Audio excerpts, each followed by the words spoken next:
सबसे ज्यादा मजदूर अगर प्लान कहीं करता है वो सीमांचल का करता है। सीमांचल के बारे में किसी की नीयत ठीक नहीं है। हमारा तो पूर्णिया को इंटरनेशनल हवाई अड्डा बनना चाहिए था और बनाते बनाते भी इलेक्शन के जमाने में एजेंडा लेकर के आप आए हैं। बिहार को तो विशेष राज्य का दर्जा नहीं दिए। नीतीश कुमार जी ने दामन फैला फैला कर कहा कि पटना यूनिवर्सिटी को सेंट्रल यूनिवर्सिटी का दर्जा दे दीजिए, नहीं दे सके। तो हमारे यहाँ कल कारखाने क्यों नहीं लगाते हो? मजदूरों की सुविधा देना कोई गुनाह भाई सुविधा, मैं कह रहा हूं मजदूरों को सुविधा देना यकीनन क्या बड़ा अच्छा काम है, लेकिन मजदूरों को रोजगार का अवसर नहीं देना एक बड़ा पाप तो है। ये पाप तो आप कर रहे हैं, लुटवा रहा है पूरे बिहार को। ये जमीन के सर्वे के नाम पर, ये म्यूटेशन के नाम पर, ये परिमार्जिन के नाम पर जितनी लूट हो रही है बिहार में, खासकर सीमांचल के गरीबों का तो खून चूस लिया है, लुटवा रहा है पूरे बिहार को। ये जमीन के सर्वे के नाम पर, ये म्यूटेशन के नाम पर, ये परिमार्जिन के नाम पर जितनी लूट हो रही है बिहार में, खासकर सीमांचल के गरीबों का तो खून चूस लिया है।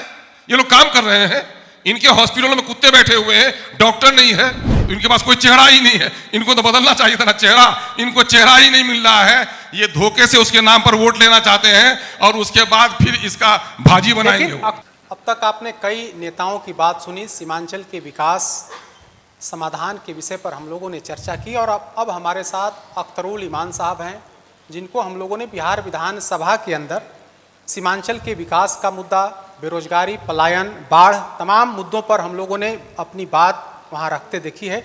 और आज पूर्णिया में है और सीमांचल कॉन्क्लेव में आपका एक बार फिर से स्वागत है। हम बात सीमांचल की ही करने आए हैं और आपके क्षेत्र पूर्णिया में करने आए हैं, क्योंकि अभी तक हम आपको बिहार विधानसभा के अंदर सुनते थे, आवाज़ उठाते सुनते थे, और अब आपसे हम यही जानना चाहते हैं कि सीमांचल में जो सबसे बड़ी समस्या है और उसका समाधान क्या है। शॉर्ट में सारी बात बताएं कि सबसे बड़ी समस्या और उसका समाधान क्या हो सकता है। साहब, आपने हमारा इस्तकबाल किया है। सीमांचल की धरती पर फर्स्ट बिहार झारखंड की पूरी टीम का हम स्वागत करते हैं और आपने मुझे दावत दी है, इसके लिए शुक्रिया अदा करते हैं। यकीनन है कि सीमांचल कॉन्क्लेव में बुनियादी तौर पर सीमांचल की बातें होनी चाहिए। आप देखेंगे कि पूरे बिहार में अगर देखेंगे कि सबसे शांत और सौहार्दपूर्ण वातावरण का कोई क्षेत्र है तो वो सीमांचल है।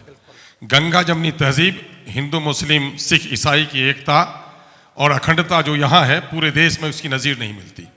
लेकिन हमारी शराफत को दिल्ली और पटना ने कमज़ोरी समझा हमारी। हम दिल्ली से भी दूर रहे और पटने से भी दूर रहे, नतीजा है कि विकास से भी हम कोसों दूर रहे। आप देखेंगे कि हम सरहदी इलाके में रहते हैं, जलवायु यहाँ सेहत के लिए बहुत अच्छी नहीं है, बीमार सबसे ज़्यादा लोग यहाँ हैं, इंस्टीट्यूट एजुकेशनल यहाँ नहीं हुए, सबसे अनपढ़ लोग यहाँ पर हैं, यहाँ पर कल कारखाने नहीं हैं, बेरोजगार लोग यहाँ पर हैं, यहाँ पर पानी में आर्सेनिक है, पानी में आपका यूरेनियम पाया गया है, पानी में आयरन की मात्रा ज़्यादा है, गैस्ट्रो की बीमारी सबसे ज़्यादा यहाँ पर होती है। अभी महावीर कैंसर संस्थान ने कहा कि पूरे बिहार में 40% लोग जो हैं वो कैंसर के, वो सीमांचल के होते हैं। बाढ़ से हम सबसे ज़्यादा प्रभावित हैं और पलायन सबसे ज़्यादा हमारे यहाँ है। लेकिन दिल्ली और पटना की जालिमाना आंखें कभी नहीं खुलती कि सीमांचल के लोगों की समस्याओं का समाधान हो। यही वजह है कि शुरू दिन से हम लोगों ने कहा है, हमारे नेता जब यहाँ पर आए 2015 के 16 अगस्त को, तो मैंने एक छोटी सी पुस्तिका लिखी थी, रिसर्च पेपर था मेरा, सीमांचल के पिछड़ेपन की कहानी, सरकारी आंकड़ों की जबानी। हमारे यहाँ आबादी जितनी थी, कैमूर में उतनी आबादी में 2,25,000 मैट्रिक टन की पैदावार होती है। हमारे किशनगंज में 1 लाख मैट्रिक टन की पैदावार होती है। उनके यहाँ नंबर है स्कूल ज़्यादा। मुंगेर 13.5 लाख की आबादी, 88 हाई स्कूल, और 33 लाख की आबादी वाले पूर्णिया में 56 हाई स्कूल, 17 लाख वाले आबादी किशनगंज में सिर्फ 17 हाई स्कूल। तो मेरे साथ जो डिस्क्रिमिनेशन हुआ है उसके लिए हमारा एक ही मुतालबा है, हिंदू मुस्लिम सिख ईसाई, हम जो सीमांचल को हम एक कश्ती कहते हैं, इसमें सब सवार हैं, उसका एक ही समाधान है कि सीमांचल डेवलपमेंट काउंसिल बनाओ, सीमांचल को विशेष पैकेज दो, बाढ़ राहत का काम करो, और बीमार हम सबसे ज़्यादा हैं, या एम्स का ब्रांच खोलो। हम दिल्ली से दूर हैं। कल तक अविभाजित बिहार में, झारखंड में, रांची में आपने हाईकोर्ट का बेंच दिया था, सीमांचल के पूर्णिया में हाईकोर्ट का बेंच दो। और बीमार हम हैं, एम्स का ब्रांच मेरे लिए नहीं आएगा। हमारे मजदूर प्लान कर रहे हैं, कल कारखाने के लिए आप नोटिफाई किया है तो आपने गया को नोटिफाई किया है, गया को नोटिफाई कीजिए। लेकिन सबसे ज़्यादा मजदूर अगर प्लान कहीं करता है वो सीमांचल का करता है। सीमांचल के बारे में किसी की नीयत ठीक नहीं है। परसों आ रहे हैं हमारे माननीय प्रधानमंत्री जी, वो गया वो दौरे सरमायादारी गया, दिखाकर तमाशा मदारी गया। ये आएंगे मदारी की तरह तमाशा करके चले जाएंगे। उस दिन तो ऐतिहासिक दिन है ना। कौन सा ऐतिहासिक दिन है? मैं ये कह रहा हूं कि ये बड़ी देर कर दी मेहरमा आते आते। आज से 10 साल पहले बनना चाहिए था। हमारा रनवे जितना लंबा है, बिहार में किसी का भी रनवे इतना नहीं है। हमारा तो पूर्णिया को इंटरनेशनल हवाई अड्डा बनना चाहिए था, और बनाते बनाते भी इलेक्शन के जमाने में एजेंडा लेकर के आप आए हैं। लेकिन बिहार के इस चारों जिले में, सीमांचल के अररिया, पूर्णिया, कटिहार, किशनगंज में 2013 के आंकड़ों के मुताबिक तकरीबन 1 करोड़ 35 लाख की आबादी है। और हवाई जहाज का सफर कितने लोग करेंगे? बमुश्किल 5 से 7% लोग सवारी करेंगे। लेकिन ठीक है, बड़ा, मैं उसके लिए साधुवाद देता हूं।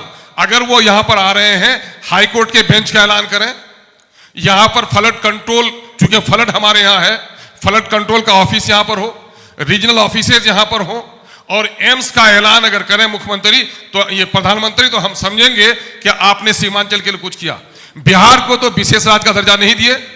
नीतीश कुमार जी ने दामन फैला फैला कर कहा कि पटना यूनिवर्सिटी को सेंट्रल यूनिवर्सिटी का दर्जा दे दीजिए, नहीं दे सके। तो कम से कम सबसे बीमारू क्षेत्र अगर कोई है तो वो सीमांचल है। सीमांचल के लिए विशेष पैकेज का ऐलान कीजिए, ये हमारा मुतालबा होता है। अलीगढ़ यूनिवर्सिटी कैंपस किशनगंज, जो इस इलाके में माइनॉरिटी की एक बड़ी आबादी है, और न जाने माइनॉरिटी की आबादी क्यों आंखों में खटकती है। अभी हमारे भाजपा के कई नेता हैं, दूसरे नेता हैं, क्यों नहीं वकालत करते? एक सेंट्रल यूनिवर्सिटी आ जाए, एएमयू अलीगढ़ में भी हिंदू मुस्लिम सब बच्चा मिलकर पढ़ते हैं, लेकिन चूंकि उनका नाम मुस्लिम अलीगढ़ यूनिवर्सिटी है, इसके लिए लोग पैसा नहीं दे रहे हैं। तो हमारे लिए तो भला नहीं चाहते हैं। आप देखिए, अभी छठ के मौके पर, दीपावली के मौके पर स्पेशल ट्रेन चलाई जाती है बिहार के लिए। इतनी स्पेशल ट्रेन साउथ के लिए नहीं चलती। क्या है? हमारे मजदूर हैं, हम मजदूर सप्लाई करने वाले हो गए हैं। अरे हमारे यहाँ इतने मजदूर हैं, तो हमारे यहाँ कल कारखाने क्यों नहीं लगाते हो? मजदूरों की सुविधा देना कोई गुनाह? भाई सुविधा, मैं कह रहा हूं मजदूरों को सुविधा देना यकीनन क्या बड़ा अच्छा काम है, लेकिन मजदूरों को रोजगार का अवसर नहीं देना एक बड़ा पाप तो है। ये पाप तो आप कर रहे हैं। मैंने आप ये चाहते हैं कि मेरे मजदूर पंजाब के खेतों में जलें, हरियाणा में जलें, और जाकर पत्थर तोड़ें गुजरात में जाके। 5 सालों में 1 करोड़ रोजगार और नौकरी देने की बात तो नीतीश कुमार की सरकार ने की है। कितने में? 5 सालों में? 5 सालों में। ये 65 साल में भी दे पाएंगे क्या? पिछले 20 साल में है कि धरातल पर बिहार को पहुंचा दिया। लोकतंत्र का चीरहरण हो गया है। एक विधायक और एमपी की एक मामूली बीडीओ और दरोगा नहीं सुनता है। क्या हमारे पूर्वजों ने बलिदान देकर यही दिन देखने के लिए, अंग्रेजों के शासनकाल को देखने के लिए, जनप्रतिनिधि की जितनी बेइज्जती हुई है? मैं कल ही था रेवेन्यू डिपार्टमेंट में, और वहां मैंने सेक्रेटरी को कहा कि आप एक वैकेंसी निकाल दीजिए रेवेन्यू डिपार्टमेंट में, कि जो भी कर्मचारी बहाल होगा वो उसको कोई तनख्वाह नहीं मिलेगी, और 1 लाख रुपया हर महीना में सरकार को देना पड़ेगा। मैं कहा कि एक हल्का कर्मचारी में 50-50 आवेदन आपके आएंगे। लुटवा रहा है पूरे बिहार को। ये जमीन के सर्वे के नाम पर, ये म्यूटेशन के नाम पर, ये परिमार्जिन के नाम पर जितनी लूट हो रही है बिहार में, खासकर सीमांचल के गरीबों का तो खून चूस लिया है। ये लोग काम कर रहे हैं, इनके हॉस्पिटलों में कुत्ते बैठे हुए हैं, डॉक्टर नहीं है। पूरे बिहार में सबसे बीमारू क्षेत्र अगर है, आप देखेंगे अभी पूर्णिया में आप इस वक्त हैं, जितने हॉस्पिटल हैं, जितने नंबर ऑफ डॉक्टर्स हैं, जो पेशेंट का मेला यहां पर लगता है, पूरे बिहार में नहीं लगता। और उसके बावजूद भी सरकार हमारे हॉस्पिटल को डॉक्टर नहीं देती। गया में, जहानाबाद में, पटना के सराउंडिंग में सरप्लस डॉक्टर्स हैं, और हमारे यहाँ 40% भी डॉक्टर नहीं है। बाढ़ का क्षेत्र है हमारा अमोर बैसा, और अमोर बैसा के डॉक्टर का डिप्यूटेशन भागलपुर में करके रखा है। नीतीश कुमार तो कहते हैं कि सीमांचल के विकास के लिए हमने काफी काम किया है। मैं कह रहा हूं, कहा कि आसमान में किया होगा या जमीन के नीचे किया होगा? अगर सीमांचल के लिए उसने काम किया होता तो सीमांचल के मजदूरों को, बच्चों को, महिलाओं का पलायन नहीं होता ना। अभी देखिए, जो सुपौल की सरहद है, वहां से परमान नदी निकलती है, और आप मेची नदी हमारी नेपाल से आती है, और डोक है जो तिस्ता बांध से निकलती है। अगर डिस्टेंस देखिएगा, Teesta to border of Supaul Jogbani 150 kilometre है। 150 किलोमीटर की सारी नदियां हमारे अमोड़ में आकर 10 किलोमीटर में समाहित हो जाती हैं, और कम से कम 2 से 2,500 हजार लोग पिछले 5 सालों से वहां पर विस्थापित हैं, और आज तो उनको पैसे नहीं मिले। महानंदा बेसिन का पैसा ये लोग बेईमानी करके खा रहे हैं। महानंदा बेसिन का पैसा, मैं पहली बार एमएलए बना था 2007-8 में, वहां पर केंद्र में सरकार थी इसकी, यूपीए की। तस्लीमुद्दीन साहब ने कहा कि पैरवी करवा के भेजाओ। रामासरे बाबू फ्लड कंट्रोल मिनिस्टर थे, हम लोगों ने फाइल भिजवाई, और वो मामला होके आया है। और वो मामला ये होके आया है कि गांव के लोगों को बांध के अंदर ले लिया जाएगा, और वो कभी नहीं होगा, कयामत की सुबह तक नहीं होना है। अभी जो कोसी मेची लिंक ये दिखा रहे हैं, ये भी एक बहाना है। ये कोसी के लोगों को कह रहे हैं कि आपका ओवरफ्लो पानी हम सीमांचल को की तरफ भेज देंगे, और सीमांचल के लोगों को कह रहे हैं कि हम आपके खेतों में पानी देंगे। और मामला उनकी पॉलिसी का ये है कि बरसात के दिनों में पानी का सप्लाई करेंगे, सुखाड़ में रब्बी के फसल में उसमें सप्लाई नहीं होगी, और पूरब से पश्चिम लाने में इनकी नानी याद आएगी। ये सारी योजनाएं ये मैंने समझेगा मुंगेरी लाल के सपने हैं, इसका कोई भला होने वाला नहीं है। आज तक एक एजुकेशनल सेंटर यहां नहीं दिया। हमारी माएं मर रही है दवाओं की बिना पर, हमारी कितनी महिलाएं पेट में बच्चे लेकर मर जाती है। आज लेडीज डॉक्टर हमारे यहाँ नहीं है। जिला स्तर पर मेडिकल कॉलेज खोलने की तैयारी है। अरे मेडिकल कॉलेज खुआ, नोटिफिकेशन हुए 3 साल हो गए। वो कहीं सदर हॉस्पिटल ज्यादा अच्छा था यहाँ से, है ना, सदर हॉस्पिटल में इलाज भी होता था।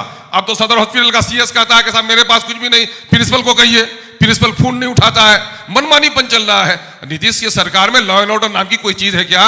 रंगदारों का राज है, फूल वालों का राज है, गरीबों का तो शोषण और दोहन हो रहा है। लेकिन नीतीश कुमार की सरकार और उनकी पार्टी बीजेपी जेडीयू कहती कि पहले वाली जो सरकार थी वहां जंगल राज था। अरे वो जंगल था तो ये महाजंगल से कम है क्या? वो तो महाजंगल है, ये भी है। अरे वो लूटते थे जंगलों में, ये लूटते हैं ऑफिसों में। अकबर के वो सिकंदर के जमाने में डाकू को पकड़ के लाया गया समंदर में जो लूटता था, तो सिकंदर ने कहा क्या है सजा, मेरी शमशीर तलवार है या जंजीर में तुमके बांध रखूं? उस डाकू ने कहा है सिकंदर तू इसे जमामर्दी समझता है, अपने हम पैसे की करना रुसवाई। अरे फर्क है हम दोनों में, तू है लुटेरा सेहराई, मैं हूं लुटेरा दरियाई। मैं दरिया में लूटता हूं, तुम सेहरा में लूटते हो। तो कल तक मंगल था, डाकू थे, किडनैपिंग हो रही थी। आज पटना जैसे शहर में एसपी के कोठी के सामने में बीजेपी के नेता को गोली मारी जा रही है, लेकिन आभूषण की दुकानें लूटी जा रही हैं। और मामला मैं बता दूं कि इनके जितने भी इंजीनियर्स हैं, रात को नोट में आग लगाई गई, जब छापा पड़ा सुबह तक जलाने के बावजूद भी 45 लाख रुपए नहीं जल सके। करोड़ों को रुपए मिल रहे हैं, ये लुटवा रहे हैं करप्शन लोगों का। अभी रजिस्ट्रेशन का मामला है, एक आदमी 2 कट्ठा जमीन खरीदता है और आज 2002 में वो 2000 रुपए में रजिस्ट्री करके आ जाता था, और आज 2 कट्ठा जमीन की रजिस्ट्री करने के लिए 25,000 जमीन की कीमत से उसको रजिस्ट्रेशन फीस देनी पड़ रही है। आप दोनों सरकार में, पहले वाली सरकार और वर्तमान की, जो दोनों में बेहतर किसे मानते हैं? मैं दोनों बदतरीन है। बिहार के आवाम के लिए किसी ने भी भला नहीं किया। किसको ये फिक्र है कि कारवां का क्या हुआ? हर कोई लड़ रहा है कि सरदार कौन है। सत्ता की लड़ाई लड़ते हैं लोग, जनता की लड़ाई नहीं लड़ते हैं लोग। बिल्कुल सत्ता की लड़ाई लड़ते हैं, और सत्ता की लड़ाई एक बार फिर से लड़ी जाने वाली है। जी। आने वाले समय विधानसभा के चुनाव होने वाले हैं। आपकी पार्टी अपने आप को कहां खड़ा पा रही है? अरे मैं तो गरीब बेचारा फुटपाथ पे खड़ा हूं, मेरी कौन सुनता है। मैं तो सदन में कहता हूं, मैं भाग कर किधर जाऊं इस सियासी जंगल में। एक तरफ दरिंदा है, एक तरफ शिकारी है। दरिंदे और शिकारी के दरमियान में मैं जीता हूं साहब। लेकिन मैं बिहार के दर्द की बात करता हूं, सीमांचल के दर्द की बात करता हूं। भले ही यहाँ ताली पीटने वाले लोगों को भाजपा से हैं, जदयू से हैं, राजद से हैं, मेरी कथन से उनको दिक्कत होगी, ताली नहीं पीट सकते हैं, लेकिन उनका दिल चीख चीख कर कह रहा है अख्तर जो बोल रहा है सच बोल रहा है। 2020 में आपकी पार्टी, आप खुद चुनाव लड़े, आप विधायक बने। न बजाइए, मुझको परवाह नहीं है, लेकिन आपके घर के परिवार के लोग देख रहे होंगे तो मैं आपके दर्द की बात कर रहा हूं। आप किसी झंडा डंडा लेकर आए होंगे, मैं गरीब बेचारा अकेले आ गया हूं, लेकिन बात में सीमांचल के दर्द की करता हूं। अख्तरुल जी, आप अकेले नहीं थे, आपके साथ 5 विधायक चुन करके आए थे 2020 में। मैं तो लूट गया ना भाई, मेरे सीने पे खंजर घोंप दिया। और 70 सालों तक जो लोग कहते थे, जा रहा था, आपको भी तो बुलाया जा रहा था भाई, तो मैं आंधी और तूफान में भी खड़ा हूं, इसीलिए है बहुत सारे नेताओं से बहुत बड़ा हूं, तो इसमें दिक्कत क्या है? आपके 4 साथी चले गए, आपको भी चले गए, कोई गम नहीं है। हादसे में बहुत सारे लोग लुट जाते हैं, बहुत सारे लोग जुआरी हो जाते हैं। आप क्या चाहते हैं? माँ के 4 बच्चे मर गए तो 5वां को भी मार डालना चाहिए? आपका भी नीतीश कुमार से बेहतर संबंध रहा है, नीतीश कुमार आपकी तारीफ भी करते रहे। भाई सीमांचल के मसाइल के लिए लड़ाई लड़ता हूं। उसने कहा कि अख्तर साहब आप तो ऐसा कर रहे हैं कि सीमांचल में कोई काम ही नहीं हुआ। मैंने कहा कि माफ कीजिएगा सर, मुझसे पहले जो लोग आए थे मुंह में पट्टी बांध के आए थे, पहली बार तो सीमांचल की आवाज बनकर आया हूं। और आपको मैं बता दूं, झगड़ा जब हुआ तो उसने कहा कि आप अकेले रह जाइएगा, साजिश तोड़ने की बहुत दिन थी ना। तो मैंने कहा माननीय मुख्यमंत्री जी, हर दिन आप भी नहीं रह जाइएगा, और हर दिन आज सबसे दुखद दिन है। अगर वाकईतन अगर लोक लाज है तो बिहार सरकार को हेल्थ बुलेटिन जारी करना चाहिए कि नीतीश कुमार मेंटली दुरुस्त है कि नहीं है। आज बिहार की सरकार, शर्म की बात है, अफसरशाह चला रहे हैं, इनके मित्र मंडली और इनके परामर्श मंडली के कुछ लोग चला रहे हैं। मुख्यमंत्री की हालत यह हो गई है कि जब राष्ट्रगान होता है वो तालियां पीटते हैं। उसके बारे में कोई शक है क्या?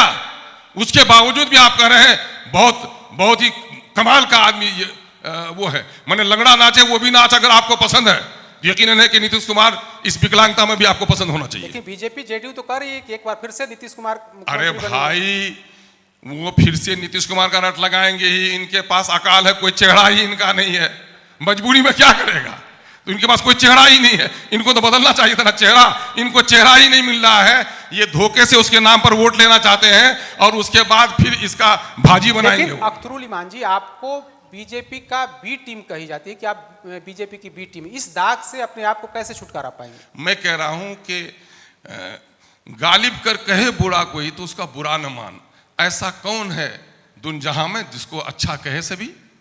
वो लोग बी टीम कहते, कौन लोग मुझको कहते हैं, नाम बता पाएंगे आप उनका? आरजेडी के लोग कहते हैं कि आप अच्छा ये बात बताइए तो 90 में आरजेडी की सरकार बनी थी तो किसके सहारे से बनी थी? बीजेपी के सहयोग से बनी थी। आप बताइए 2005 में अगर रामविलास पासवान साहब के परामर्श को मान लेते कि किसी भी अल्पसंख्यक को मुख्यमंत्री बना दो तो बीजेपी आ सकती थी? आ सकती थी बिहार में? बोलिए ना हाँ या ना। नहीं आ सकती थी। जब नहीं आ सकती थी तो बीजेपी का अवसर जो आने का दिया तो वो कौन सी टीम है? वो आप बताएंगे। अरे आप बताइए ना कौन सी टीम है जिसने बीजेपी को आने दिया? अगर मैं कहता हूं कि अगर उस वक्त दिवंगत नेता रामविलास पासवान साहब के परामर्श को ये लोग मान लिए होते तो आज बीजेपी के मनहूस कदम और नीतीश कुमार की ये गंदी सरकार बिहार में नहीं आ सकती थी। उसको आने दिया किसी ने, उसका जिम्मेदार यही लोग हैं जो लोग आज हमको बी टीम कहते हैं और मुझको भाजपा से नापते हैं। भाजपा को दाढ़ी से दिक्कत है, भाजपा को मेरी टोपी से दिक्कत है। टीका और टोपी अलग हो गए तो अंग्रेज आ गया और टीका और टोपी एक हो गया तो अंग्रेज भाग गया। आज देश की विडंबना है, देश आसमानों तक चला जाए लेकिन हिंदू और मुसलमानों की जो मर्यादाएं तोड़ी जा रही हैं, जो स्वतंत्र हमारे संस्थान थे उसको जिस तरह से बीजेपी गिरवी में ला रही है, अब पूरे देश में नफरत का जो माहौल बना दिया है, इससे देश का नुकसान हो रहा है साहब और हम उसके खिलाफ लड़ाई लड़ रहे हैं। क्या मैं मंदिर के खिलाफ हूं? सुनिए, मेरी मस्जिद को तोड़कर ये ताली पीटते हैं, मेरी दाढ़ी को नोच कर ये ताली पीटते हैं। मोदी जी की मां को गाली दिया किसी ने, मैं उसकी निंदा करता हूं। मां सबकी मां है, मां के पांव के नीचे स्वर्ग है, हम मानते हैं। लेकिन बिल्किस भी तो किसी की मां थी ना। अब बिल्किस का रेप होता है तो रेपिस्टों के गले पे माला चढ़ाता है, ये कैसा दोगला किरदार है? अख्तरुल जी, इतना करने के बाद भी आपको अछूत महागठबंधन के लोग क्यों समझते हैं? ये दुनिया का दस्तूर रहा है। ये जब भी दलितों की बस्ती में कोई बच्चा पढ़ लिख कर उठा है, अमीर लोगों को, जब गरीब का बच्चा कोई अच्छा कपड़ा पहनता है तो अमीर के बदन में नोचनी होने लगती है। गरीब के हांडी में जब बिरयानी पकने लगती है तो अमीरों के पेट में दर्द होने लगता है। अभी आपको मैं बता दूं कि जातीय आधारित गणना की रिपोर्ट आई है।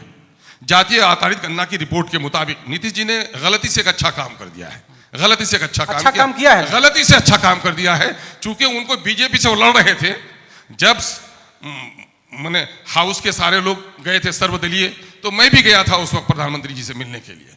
मामला यह था कि प्रधानमंत्री जी से बहुत रिक्वेस्ट किया कि बिहार में जातीय आधारित गणना के सिलसिले में और राष्ट्रीय स्तर पर उसको कराइए। वो मुस्कुरा के देख नहीं पा रहे थे।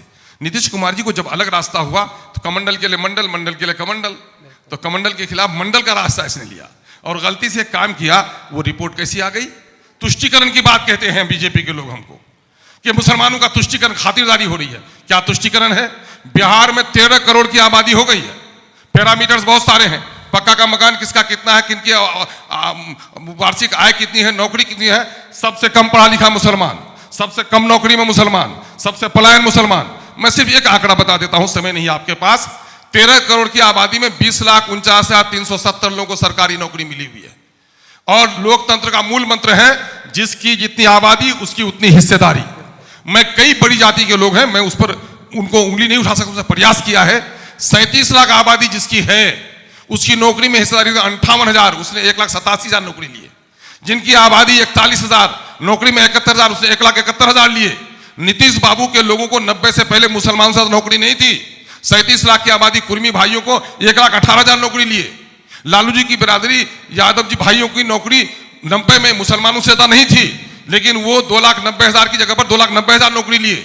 लेकिन शेड्यूल कास्ट के लोग जिनकी आबादी 20%, उनकी नौकरी में हिस्सेदारी हो रही है 4 लाख, उनको 3 लाख नौकरी मिली, 1 लाख नौकरी से उनको वंचित रखा गया।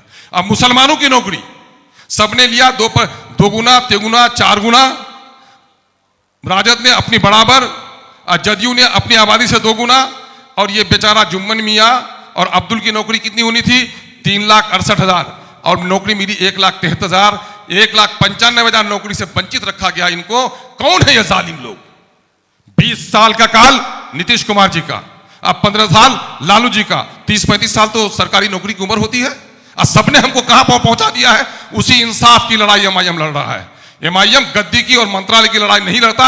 माननीय मुख्यमंत्री ने बैठा कर मुझको कहा कि मंत्री बन जाइए। मैंने कहा मंत्री बन जाऊंगा, मुंह पे पट्टी बंधेगी, मैं सच्चाई की आवाज नहीं उठा सकूंगा। यही वजह है सच्चाई की आवाज उठा रहा हूं। अंतिम सवाल अख्तरुल जी, चुनाव है, 1 महीने में चुनाव की घोषणा, 15 दिनों में चुनाव की घोषणा हो जाएगी।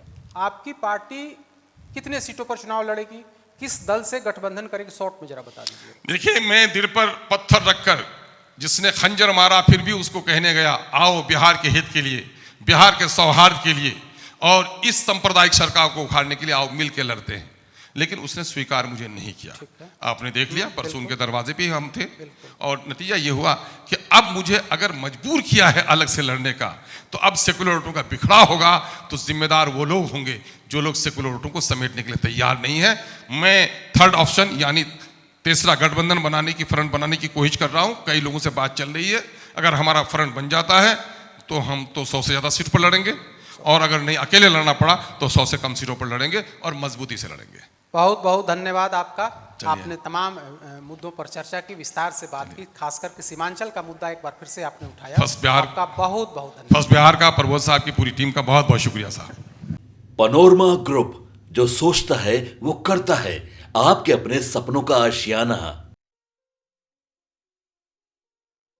ये लो मुंह मीठा करो, आज मैंने अपना जॉब छोड़ दिया। अब हम पूर्णिया वापस जाएंगे। जॉब छोड़ दिया है? मतलब ये घर कैसे चलेगा? हम करेंगे क्या? और माँ बाबूजी क्या बोलेंगे? इसलिए मैं एक और मिठाई का डब्बा लाया। अपने बिजनेस के लिए लोन अप्रूव हो गया।